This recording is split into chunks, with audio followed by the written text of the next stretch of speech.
বৃষ্টি বিপর্যয় বানভাসী শহর। রাত পেরিয়ে সকাল বৃষ্টি এবং জমা জলে রীতিমতো একাধিক এলাকা জলবন্দী হয়ে রয়েছে। জি 24 ঘন্টার ক্যামেরায় ধরা পড়ল দুর্ভোগ দুর্যোগের সময় সরণি।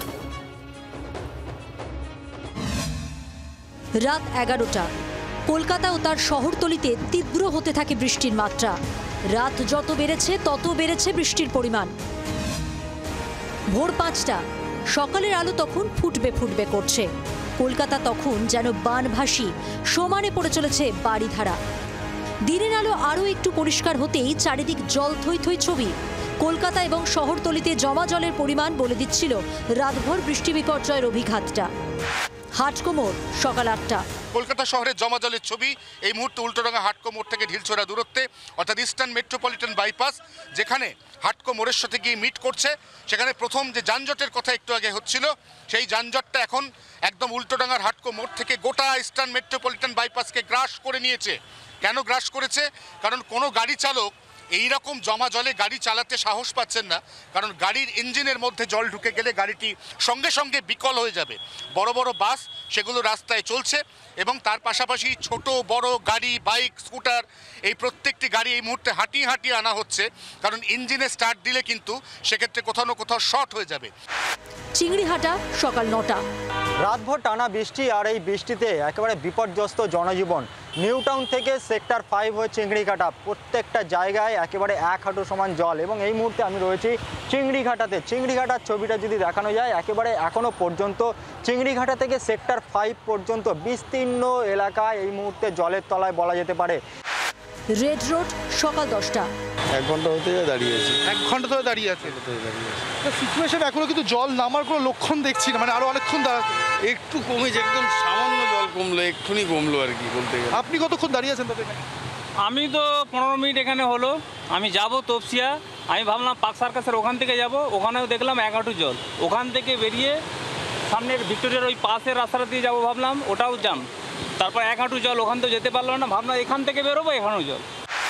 মৌলালি বেলা 12টা। আমরা মাথার ওপর সকাল থেকে এই প্রথমবার সূর্যের দেখা পেয়েছি। বৃষ্টি ছিল কলকাতার প্রথম সমস্যা। কলকাতার দ্বিতীয় সমস্যা কি ছিল? একটা হচ্ছে যানজট, একটা হচ্ছে যান সংকট, আর একটা হচ্ছে জমা জল। এই 3টে সমস্যা এখনো পর্যন্ত একেবারে বহাল তবিয়তে রয়েছে শহর কলকাতায়। চারু মার্কেট দুপুর 2টো। আমি এই মুহূর্তে যে জায়গাটা দাঁড়িয়ে রয়েছি, এটা হচ্ছে মূলত হচ্ছে চারু মার্কেট। যে এলাকাটা দেখতেই পাচ্ছ, যে এই এলাকাটা একটা দিকে অংশ কিছুটা জলমগ্ন ছিল, পুরো জায়গাটায় কিছুটা জল নেমেছে, কিন্তু আরো কিছুটা কিন্তু জল এই মুহূর্তে যে জায়গায় আমি রয়েছি, এই জায়গায় কিন্তু এখনো পর্যন্ত কিন্তু জল রয়েছে। পার্ক স্ট্রিট দুপুর 2টো। টানা বৃষ্টিতে জলমগ্ন কলকাতা। দুপুর হয়ে গেলেও জল নামার যে গতি খুবই কম। বর্তমানে আমরা যে পার্ক স্ট্রিটে, সেখানেও কিন্তু দেখা যাচ্ছে প্রায় হাঁটু সমান জল রয়েছে। অর্থাৎ মানুষকে অনেক দুর্ভোগের মুহূর্তে পড়তে হচ্ছে। সব থেকে বড় কথা, যাতায়াতের জন্য স্বাভাবিক বাস চলাফেরাও কিন্তু করছে না। এই যে চলমান রাস্তা, সেই চলমান রাস্তাতেও কিন্তু বাসের প্রায় দেখা নেই। দ্বিতীয়ত হচ্ছে, যে সমস্ত বাইক আরোহী তারা বড় সমস্যায় পড়েছেন, কারণ তাদের বাইক খারাপ হয়ে যাচ্ছে, সাইলেন্সার পাইপে জল ঢুকে যাচ্ছে, তারা কিন্তু ঠেলতে ঠেলতে অনেক দূর নিয়ে আসছেন। হাতিবাগান বিকেল 3টে। পুরো মাল ফাল পুরো একদম মাল ভিজে গেছে। আমরা রাতভর সব দোকান দিয়ে মাল সরিয়েছি, তাও সরাতে পাইনি। পুরো মাল ভিজে গেছে, দোকানের পর দোকানের সব দোকানের মাল ভিজে গেছে, পুরো বন্ধ। এখনো জল জমে, এখনো কেউ কিছু করতে পারছে না। পুরো মাল ভিজে গেছে একদম, সব দোকানদারের মাল নষ্ট হয়ে গেছে পুরো। সব দোকানদারদের মোটামুটি সবারই ক্ষতি হয়েছে। পুজোর সময় সবাই নতুন পুঁজি লাগিয়ে নতুন নতুন মাল সব দোকানে স্টক রাখা, প্রত্যেক দোকানে সব মাল বৃষ্টিতে আমাদের পুরো ড্যামেজ। রাতভর টানা বৃষ্টি আর সেই বৃষ্টিতে শহর কলকাতার জলমগ্ন। আর ঠিক একইভাবে এই মুহূর্তে আমরা রয়েছি হাতিবাগানে, এবং হাতিবাগানের যারা ব্যবসায়ী তাদের মাথায় হাত। তার কারণ একবার ছবিটা যদি দেখাই, যে হাতিবাগানের এই মুহূর্তের যে রাস্তা, সেই রাস্তা পুরোটাই কিন্তু এই মুহূর্তে জলমগ্ন হয়ে রয়েছে। এবং তার পাশাপাশি হাতিবাগানের যে সমস্ত দোকান রয়েছে, সব দোকান এই মুহূর্তে বন্ধ রয়েছে।